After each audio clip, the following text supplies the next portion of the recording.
Pourquoi ne pleut-il pas autant partout en Bretagne? On vient de voir que des quantités gigantesques d'eau tombent chaque année sur la Bretagne. Sauf que Joséphine a ses petits coins préférés. Et visiblement, Rennes n'est pas en haut de sa liste.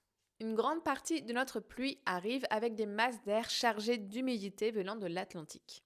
En arrivant sur la Bretagne, elle rencontre quelque chose qui paraît assez peu impressionnant sur le papier, le relief breton.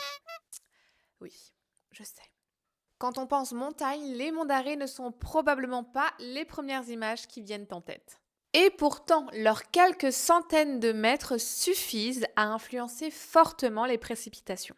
Quand l'air humide rencontre le relief, il est forcé de s'élever. En montant, il se refroidit. La vapeur d'eau se condense davantage et Joséphine tombe. Résultat, dans les monts d'Arrée, il tombe autour de 1400 mm de pluie par an.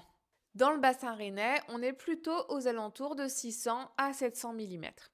Donc sur quelques centaines de kilomètres, on peut quasiment diviser la quantité de pluie par deux.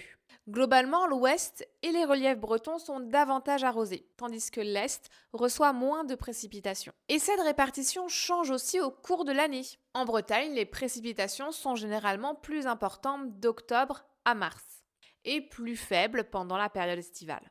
Ce qui est très pratique, puisque c'est précisément quand les plantes ont le plus besoin d'eau qu'il en tombe le moins. Donc en effet, il tombe beaucoup d'eau en Bretagne, mais ça ne raconte finalement qu'une partie de l'histoire. Il faut savoir où elle tombe et quand elle tombe. Et ensuite, évidemment, ce qu'elle devient une fois au sol.